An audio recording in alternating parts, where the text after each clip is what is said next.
Hello everyone, welcome to study panel. In today's video, we are going to start the second figure it out of chapter 2 of part 2 Ganit Prakash, and the name of the chapter is the Bodhayan Pythagoras theorem. Today we are going to solve the figure it out given on page number 47. Let us move on to the question directly. Figure it out. If a right angle triangle has shorter side length 5 centimetre, देखो एक right angle triangle है, यहां पर हमें पता है, ठीक है, इसका शॉर्टर साइड क्या है, ये छोटा वाला साइड है 5 सेंटीमीटर है, और क्या बोला है, दूसरा जो साइड है उसका 12 सेंटीमीटर दिया हुआ है.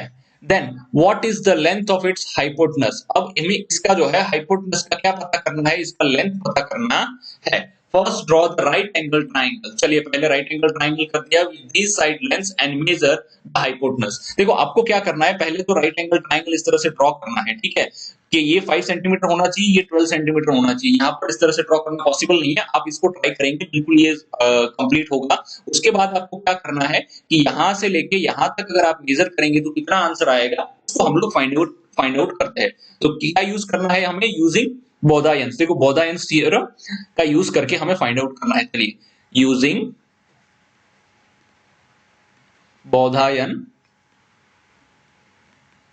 बोधायनस थ्योरम. चलिए क्या थ्योरम क्या कहता है, ये कहता है कि जो हाइपोटेनस का स्क्वायर है वो किसके स्क्वायर के सम के बराबर है, दोनों जो साइड है उसके स्क्वायर के सम के बराबर है, यानी इसके और इसके सम के बराबर है. चलिए फाइंड आउट करते हैं. हम इसको a मान के चलते हैं, इसको b मान के चलते हैं. तो a यानी क्या है 5 है, तो 5 का स्क्वायर कर देंगे. यहां पर हमें 12 दिया है तो 12 का स्क्वायर कर देंगे. चलिए 5 का स्क्वायर होता है 25 और जो है 12 का स्क्वायर होता है 144. चलिए यहां पर जब हमें सी स्क्वायर दिया है तो ये स्क्वायर को हम जब सामने वाली साइड शिफ्ट करेंगे तो ये क्या हो जाएगा, ये स्क्वायर रूट हो जाएगा. चलिए इसको प्लस कर लेते हैं तो ये हो जाएगा 169, और यहां जब इसको स्क्वायर करेंगे तो ये स्क्वायर रूट हो जाएगा. सो सी इज इक्वल टू हमें जो मिलने वाला है वो 13 सेंटीमीटर मिलने वाला है. आप इसको अच्छे से मेजर कीजिए, इसका साइड लेंथ कंप्लीटली 13 सेंटीमीटर ही आएगा. चलिए now we will move on to the second one. If a right angle triangle has a short side of 8 centimeter. चलो ये right angle triangle है, इसका short side 8 सेंटीमीटर कर दिया, ये A, B और C है. And measure hypotenuse of 17 centimetre, यानी हाइपोटेनस का मेजरमेंट कितना दिया है हमें, 17 सेंटीमीटर दिया है. What is the length of the third side, यानी ये वाली साइड का हमें पता करना है. अगर ये वाली साइड A है, ये वाली साइड B है और ये वाली साइड C है, ठीक है ना. तो चलिए again try drawing the triangle and measuring, then check your answer using Baudhayan's theorem. पहले इसको ट्राई करिए ड्रॉ करके. आप क्या करिए, यहाँ पर जो है सबसे पहले जो है एक बेस बनाइए. बेस तो हमें पता नहीं कितना बनाना है, तो चलिए काम करिए, आप पहले जो है ये बना दीजिए. यहाँ पर हम लोग कह सकते हैं कि 8 सेंटीमीटर का. फिर यहाँ से हम लोग क्या बना देंगे, हाइपोटेनस बना देंगे 17 सेंटीमीटर का. फिर इनको जोड़ेंगे तो हमें पता लगेगा कि यहाँ जो है इसका साइड लाइन जो है साइड लेंथ कितना होने वाला है. चलिए हम लोग बोधायंस थ्योरम को यूज करके इसको फाइंड आउट करते हैं. Using Baudhayan's theorem. हाँ, तो बोधायन का थ्योरम क्या कहता है, हमें ये कहता है कि सी स्क्वायर यानी हाइपोटेनस का square is equal to sum of A square plus B square. चलिए हमें सी स्क्वायर कितना दिया हुआ है, यहाँ पर 17 का स्क्वायर कर देंगे. तो ए को हमने ये माना है तो 8 हो गया, 8 का स्क्वायर हो गया. बी का स्क्वायर हमें पता है नहीं. चलिए अब हम लोग जो क्या करेंगे, इसको 17 का स्क्वायर हमें पता है कितना होता है 289. अगर आपको नहीं पता है तो आप साइड में 17 इंटू 17 करके देख सकते हैं. यहाँ पर 8 का स्क्वायर हो जाएगा जो 64 है, प्लस बी का स्क्वायर. अब इसको जब हम इधर की साइड शिफ्ट करेंगे तो ये माइनस हो जाएगा, 289 minus 64 is equal to B square. अब इसको चलो सब्ट्रैक्ट करके देखते हैं. 289 माइनस 64, ये हो गया 9 माइनस 4 5 हो गया, 8 माइनस 6 हो गया 2 हो गया, और 225 हो गया. 225 is equal to B square. ये स्क्वायर जब यहां पर जाएगा तो ये क्या बन जाएगा, रूट बन जाएगा. So 225 root is equal to B. हमें पता है 225 जो है वो 15 का जो है 15 का स्क्वायर है, तो यहां पर लिख देंगे b इज इक्वल टू हमें जो मिला है वो क्या मिलेगा, 15 मिलेगा. तो ये वाली साइड जो हमारी b है वो कितनी हो जाएगी, वो हो जाएगी 15 सेंटीमीटर. आप इसको देख सकते हैं मेजर करके b. चलिए अब हम लोग देखते हैं third one. Using constructions you have now seen. How would you construct a square whose area is triple the area of given square? यानी हमें एक ऐसा स्क्वायर बनाना है जिसका एरिया जो होगा वो क्या होगा, ट्रिपल होगा, जो कि हमें दिया हुआ है। और एक तो देखो ट्रिपल दिया हुआ है, दूसरा क्या है 5 टाइम्स दिया हुआ है। अब देखो ये कहाँ लिखा हुआ है, तो बौधायन सूल्भ सूत्र वर्ष 1.10, यानी जो 1.10 जो वर्क उसका है, फर्स्ट चैप्टर का 10th श्लोक है, उसके ऊपर ये लिखा हुआ है। चलिए इसको थोड़ा समझने की कोशिश करते हैं। सबसे पहले हम लोग जो है एक स्क्वायर मान लेते हैं जिसका साइड ए है, तो लिखते हैं let the side of the given square equal to A. चलो ए मान लिया है हमने। देखो अगर किसी स्क्वायर का, देखो ये एक स्क्वायर है ना, ये मान के चलते, अगर इसका साइड ए है तो सारे साइड्स क्या हो जाएंगे, ए हो जाएंगे, और इसका एरिया क्या हो जाएगा, है ना। सो यहां लिखेंगे so area of square will become a into A, ultimately क्या हो जाएगा, ए स्क्वायर हो जाएगा। ठीक है, चलिए यहां तक तो क्लियर हो गया। अब देखते हैं square with triple the area. अब देखो हम लोग क्या कर रहे हैं, यहां ये पूछा है कि उसका एरिया ट्रिपल करना है। So square with triple the area of given square, यानी ये जो पहला वाला स्क्वायर है उसका ट्रिपल करते हैं। देखो तो ट्रिपल करेंगे तो क्या हो जाएगा, 3a स्क्वायर, इसको भी ट्रिपल ही करेंगे ना। सो ये क्या हो जाएगा, 3a स्क्वायर हो जाएगा, ये हमें पता है। ठीक है, अब यहां पर हम लोग देख सकते हैं कि चलो अब एक दूसरा स्क्वायर लेते हैं, जो कि हमने ट्रिपल वाला एरिया हो रहा है ना, वो वाला स्क्वायर लेते हैं। अब उसका हम लोग हर एक साइड जो है वो x मान के चलते हैं। ठीक है, x मानेंगे। सो यहां हम लोग क्या लिखते हैं, let new side be x, ये नया वाला साइड x हो गया। ठीक है ना, तो ये जब x हो जाएगा तो हम यहां पर लिख सकते हैं ना, area of new square is equal to 3a square. देखो 3 टाइम्स बोला है तो वो लिख दिया। अब इसका स्क्वायर कितना होगा, सो इसका स्क्वायर होगा न्यू स्क्वायर का x इंटू एक्स करेंगे तो ये हो जाएगा 3a स्क्वायर। तो यहां हो जाएगा ये x square is equal to 3a square. अब देखो इसका जब हम लोग स्क्वायर हटाएंगे तो ये रूट यहां चला जाएगा, तो ये क्या हो जाएगा, रूट 3a स्क्वायर। अब ये स्क्वायर से ये जो है स्क्वायर रूट कट जाएगा, सो x इज इक्वल टू हमारे पास बचेगा a रूट 3। ये जो है हमारा जब 3 टाइम्स उसका साइड करेंगे तो ये आंसर आने वाला है। अब देखो अब उसका एरिया हम लोग 5 टाइम्स करते हैं। चलिए यहां लिखेंगे उसको, square with 5 times the area, जो एरिया दिया हुआ है उसका क्या कर देंगे, 5 टाइम्स करेंगे तो न्यू एरिया कितना आएगा हमारा, new area is equal to 5a square हो गया। अब देखो इसका नया साइड लेंगे हम लोग फिर से। चलिए ठीक है, तो अब देखो इसका a लिया है, इसका x लिया है, तो नया वाला लेंगे, उसका क्या लेंगे, let the new side is equal to y ले लिया है। ठीक है, तो देखो अब हम लोग क्या करेंगे, यहां पर area is equal to 5a square हो गया, और हमारा इसका साइड कितना है, y इंटू वाई है, इसको लिखेंगे 5a स्क्वायर हो गया।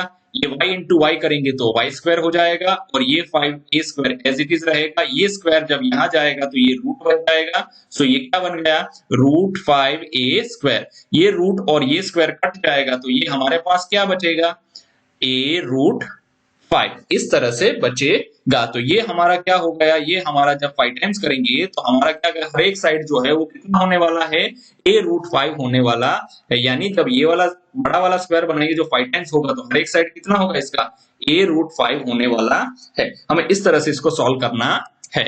चलिए अब हम लोग देखते हैं लास्ट वाला question, let a b and c denote the length of sides of right angle triangle.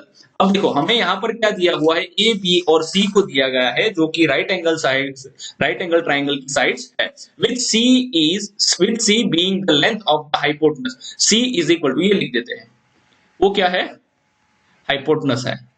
Find the missing side length in each of the following cases. अब देखो यहां पर सब में दो साइड्स दिए, ए और B, A and B, A and C, A and B, A and B. तो हमें क्या करना है, हमें फाइंड आउट करना है सबका क्या करना है, जो मिसिंग साइड है वो फाइंड आउट करना है।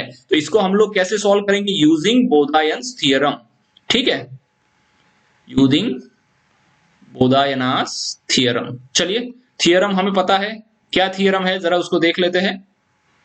जो यहां थ्योरम है हमारा क्या होगा, C square is equal to A square plus B square. देखो यहाँ सी तो नहीं दिया है तो वो हमें फाइंड आउट करना है, तो सी स्क्वायर को एज इट इज रखेंगे। ए कितना है 5 दिया हुआ है तो लिख देंगे 5 स्क्वायर, प्लस यहाँ बी कितना दिया है तो 7 दिया हुआ है तो उसको कर देंगे 7 स्क्वायर।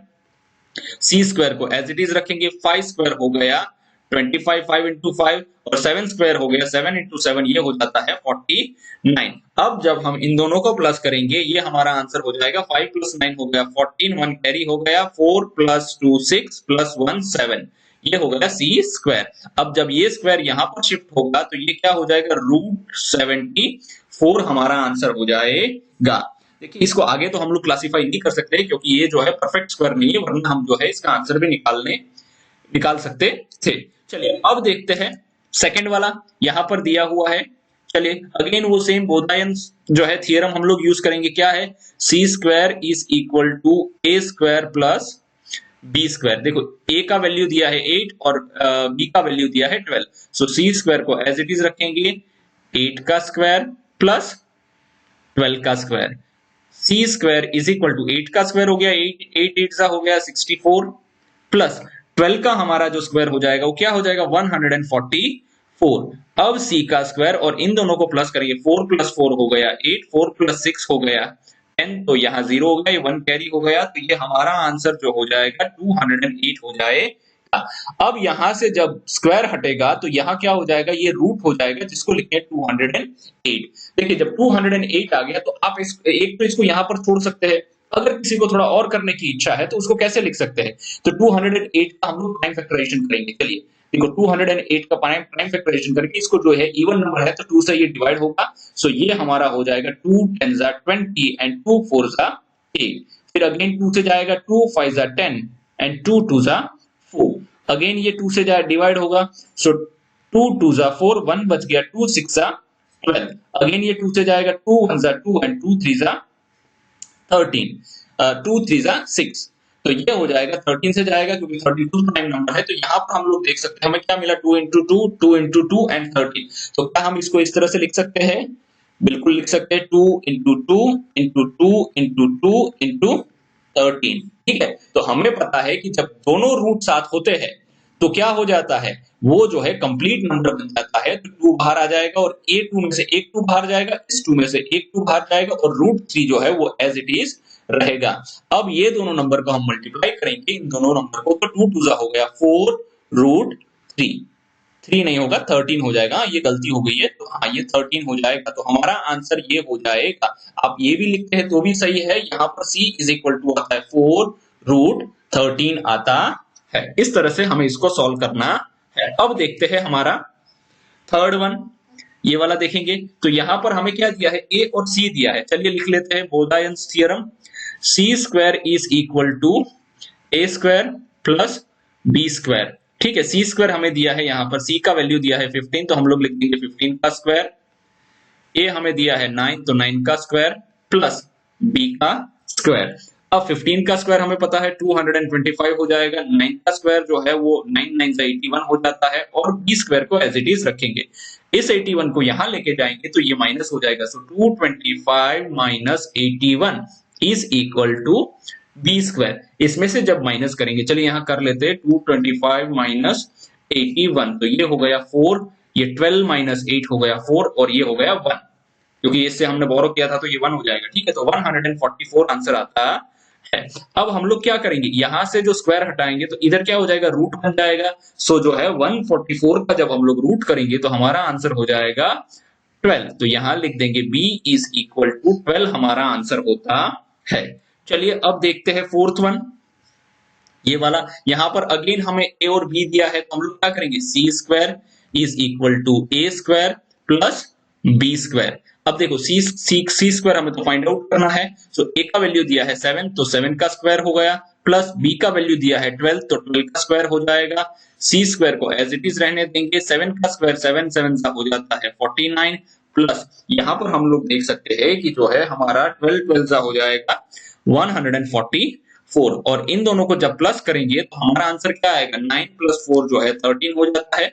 1 कैरी हो गया 4 प्लस 4 हम लोग कह सकते हैं कि 8 प्लस 1 कैरी हो गया 9 और ये 1 जो है एज इट इज रहेगा। अब हम लोग क्या करेंगे यहाँ से स्क्वायर हटा के इधर रूट लगा देंगे 193। इसको आगे जो है सिंप्लीफाई करने की और जरूरत रहती है नहीं, ये जो है हमारा फाइनल आंसर हो जाएगा। अब देखते हैं फिफ्थ वन। अगेन सेम चीज हमें c फाइंड आउट करना है। C square is equal to A square plus B square. चलिए देख लेते हैं। सी स्क्वायर जो है हमें फाइंड आउट करना है, उसको एज इट इज रखेंगे। तो यहाँ a का स्क्वायर दिया है 1.5 का स्क्वायर प्लस b का वैल्यू दिया है 3.5 का स्क्वायर। चलिए इसको फाइंड आउट करते हैं। सो 1.5 का हमें पता है 15 का स्क्वायर कितना होता है 225। तो डेसिमल के बाद कितना दिया हुआ है 1 डिजिट दिया। देखो जब 1.5 इंटू 1.5 करेंगे ना तो यहाँ डेसिमल के बाद कितना वैल्यू है 1 डिजिट है। यहाँ डेसिमल के बाद कितना है 1, तो दोनों को प्लस करना है 2, तो यहाँ डेसिमल के बाद 2 डिजिट होना चाहिए। तो ये हमारा क्या हो जाएगा 225 हो जाएगा। अब 35 का हम लोग फाइंड आउट करने की कोशिश करते हैं। 35 चलिए देख लेते हैं यहाँ से। 5 5 जा 25, 2 कैरी हो गया, 5 3 जा 15 16 एंड ये 17 हो गया। अब लेते हैं इसको 30 को, तो ये 0 आ जाएगा टेंस का। 3 5 जा हो गया 15, 1 कैरी, 3 3 जा 9 प्लस 1 10 हो गया। अब इसको देख लेते हैं यहाँ क्या होगा 5 प्लस 0 5, 7 प्लस 5 12, 1 कैरी, 1 प्लस 1 2 और ये हमारा हो जाएगा 1। सो हमारा आंसर यहाँ आएगा 1225। अब देखो पॉइंट कहाँ था, तो पॉइंट के बाद यहाँ एक डिजिट था, यहाँ पॉइंट के बाद एक डिजिट था, तो टोटल करेंगे तो कितना 2 डिजिट, तो पॉइंट के बाद 2 डिजिट आना चाहिए। तो पॉइंट हमारा आंसर जो हो जाएगा प्लस 12.25। अब हमें क्या करना है इन दोनों को प्लस करना है। चलिए 12.25 प्लस 2.25 जब इसको हम लोग प्लस करेंगे तो हमारा आंसर क्या आएगा। चलिए ये हो गया 5 प्लस 5 0, 1 कैरी, 2 प्लस 2 4 प्लस 1 हो गया 5, 2 प्लस 2 अगेन 4 और 1। सो हमारा आंसर यहाँ हो जाता है C square is equal to 14.50 या 14.5। इस स्क्वायर को हटाएंगे तो वो क्या हो जाएगा, यहाँ पर रूट बनेगा। सो ये हो गया रूट 14.5। यही हमारा जो है आंसर है। Dear students, I hope that you have enjoyed this video. Please do share and like. Thank you very much.